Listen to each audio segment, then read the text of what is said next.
Bonjour, vous écoutez Cruising Conversation, le podcast de Jeannot. Lors de notre premier numéro, vous avez fait connaissance avec François-Xavier de Boept.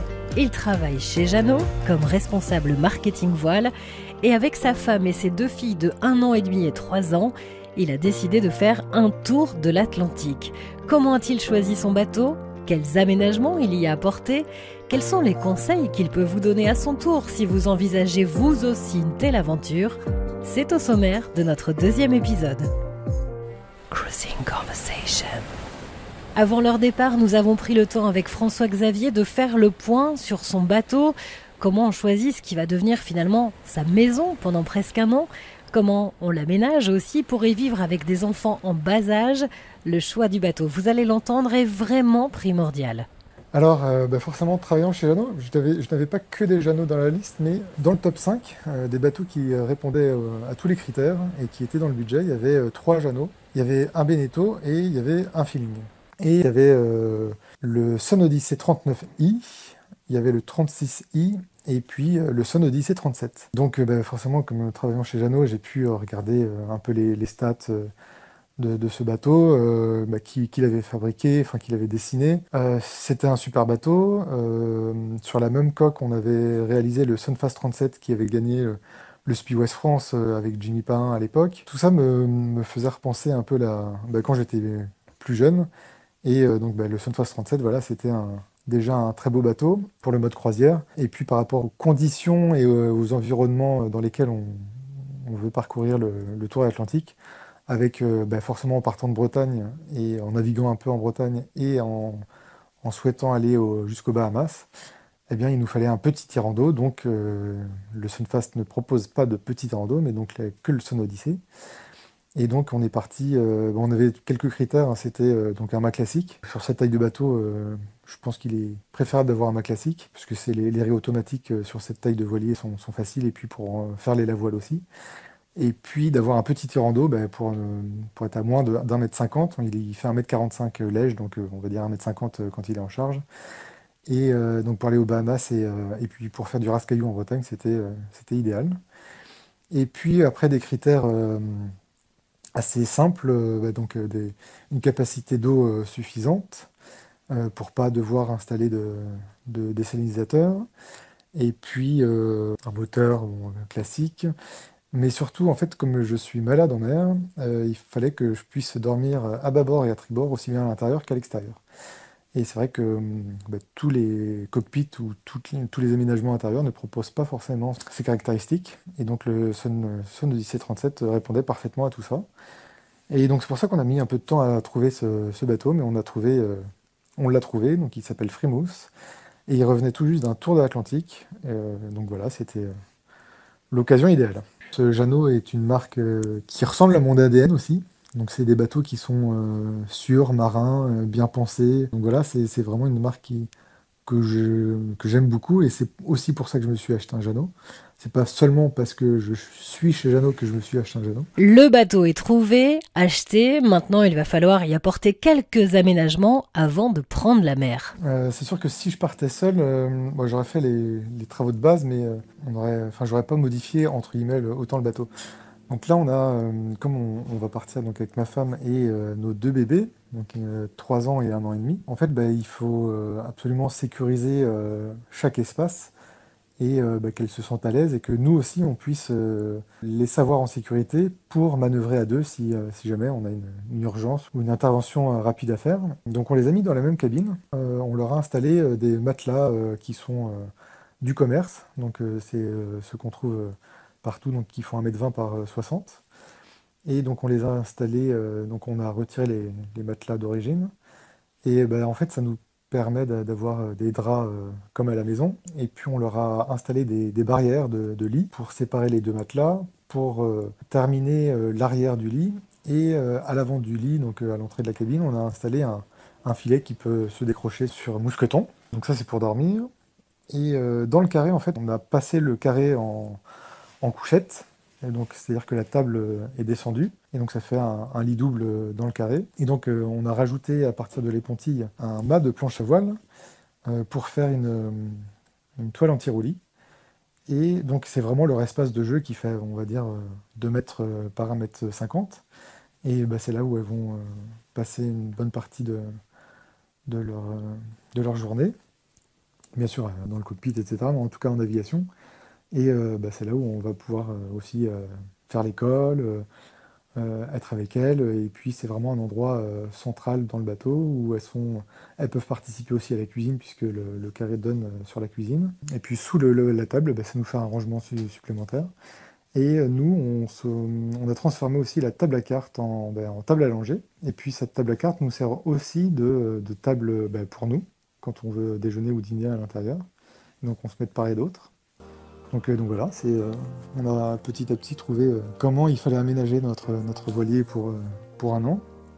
Et on a eu la chance d'acheter notre bateau sur la Rande, donc à côté de Saint-Malo. Et donc l'été dernier, de pouvoir faire le tour de la Bretagne pour le ramener dans le golfe du Morbihan. Donc ça nous a permis de valider, on va dire, le bateau et l'équipage et d'apporter des améliorations complémentaires pour le grand départ. Si vous aussi, vous envisagez de faire un tour du monde en bateau, en famille, voici quelques conseils qui vous seront bien utiles. Cruising Conversation. Même si je connais le bateau et que je travaille dans le milieu de la fabrication du bateau, j'ai pris un expert maritime. Donc il ne faut pas hésiter à aller voir un concessionnaire Jeannot, à lui demander conseil sur un bon expert dans le coin avant d'acheter son bateau. Cet expert maritime, en fait, lui, il va être complètement neutre et donc il va essayer de trouver les problèmes qu'il peut y avoir et les vis cachés, tout et n'importe quoi sur le bateau. Alors que nous, on va toujours avoir un œil de c'est un rêve, c'est peut-être notre futur bateau, et forcément notre bateau c'est le meilleur. Et donc un expert maritime, en plus, la plupart du temps, si on souhaite faire assurer son bateau, c'est pas obligatoire, mais c'est quand même très fortement conseillé, eh bien les assurances maintenant demandent l'expertise du bateau. Deuxième point, il va pouvoir aussi vous conseiller, donc sur les travaux à faire, à prévoir, etc. Et puis, il va aussi pouvoir vous conseiller sur l'assurance. Donc, par exemple, il faut faire attention sur les assurances, les trucs qui sont écrits en tout petit, hein, parfois. Eh bien, combien est évalué le renflouement du bateau? Est-ce que c'est à valeur du prix du bateau? Est-ce que, par exemple, si le bateau est au mouillage, 100 personnes à bord, est-il assuré? Là, c'est pareil, un bateau qui va avoir plus de 10 ans, enfin en tout cas son gréement, il faut le changer au minimum tous les 10 ans, parce qu'il faut savoir que si on démate et que le gréement a plus de 10 ans, on peut ne pas être assuré. Ensuite, le pont, la coque, tout ça, ça peut être dans un parfait état, etc., les menuiseries. Mais le deuxième point qui va être très important, c'est que le bateau coule pas. Et souvent, en fait, les passe-coques, on les change pas, et c'est ultra important. Et les passe-coques, même si on les met de qualité en bronze chez Jeannot, et non pas en laiton, donc le bronze c'est encore une qualité supérieure, eh ben, il faut les changer tous les 5 ans. Donc ça, il y a peu de personnes qui s'en rendent compte forcément, et en fait, bah, c'est primordial. Pour vous donner l'exemple, donc moi, dans tous les cas, je savais qu'il fallait en changer deux trois qui commençaient à être corrodés, mais donc moi, j'ai voulu tous les changer. Et quand j'ai commencé à attaquer à la meuleuse la prise d'eau du moteur, qui était bien rouge, donc là, quand on gratte avec un papier à poncer, le passe-coque à l'extérieur et qu'on voit que c'est pas jaune et qu'il commence à y avoir du rouge dedans, donc c'est qu'il est vraiment temps de le changer. Eh bien, rien qu'avec les vibrations de la meuleuse, eh bien, le tuyau s'est cassé à l'intérieur du bateau. Donc ça veut dire que les gens, les précédents propriétaires qui venaient de faire le tour Atlantique, avec les vibrations du moteur, ils auraient très bien pu avoir le tuyau qui se cassait, rester dans le cockpit pendant X temps et ne pas se rendre compte que leur moteur, ils auraient pu tuer leur moteur, et puis surtout avoir une voie d'eau sans s'en rendre compte tout de suite, donc ce qui peut être très problématique en plein milieu de l'Atlantique. Et en plus, il faut toujours savoir que le moteur inboard, c'est quand même la meilleure pompe si on a une entrée d'eau à bord de son bateau. Donc il suffit de déconnecter le tuyau si on a de l'eau à bord de son bateau, et donc de mettre le moteur à fond, et donc c'est une super pompe pour vider son bateau. Voilà. C'est la plus grosse pompe du bateau et non pas la pompe à main ni la pompe automatique. Donc ça, c'est vraiment les deux points hyper importants à connaître. Et puis après, j'ai envie de dire, le troisième, ça va être l'état de la coque pour savoir si elle n'est pas osmosée. Il y a eu des problèmes il y a quelques années, mais aujourd'hui, on n'a plus trop de problèmes de bateaux osmosés depuis les années 90 peut-être, ou en tout cas début 2000. Et donc moi, ce que j'ai fait, c'est j'ai enlevé toutes les couches d'anti-fouling. Et il faut savoir que la résistance à l'avancement d'un voilier, c'est, on va dire, globalement 50% dû à la coque et 50% dû aux appendices, les appendices quilles et safran. Et donc, le fait d'avoir une coque qui est vraiment propre, donc moi je suis revenu carrément au gel-coat et puis j'ai refait une protection quand même époxy et puis un anti-fouling à couche dure. Et puis là, on va le ressortir de l'eau pour mettre de l'anti-fouling érodable. Le deuxième conseil, c'est de s'entraîner. C'est de naviguer, de tester son bateau, de le connaître, de naviguer que à la grand voile, faire du près avec, du vent arrière, naviguer que au génois, regarder ce qui se passe, s'il est capable de remonter seul, de tester la trinquette, si on était largable, si on en a. Pareil pour le spi, de faire plein de manœuvres au port, voir comment son bateau réagit. Vraiment connaître son bateau pour ne pas avoir de surprise. Et puis avec son équipage, de savoir comprendre, ouais, de tester.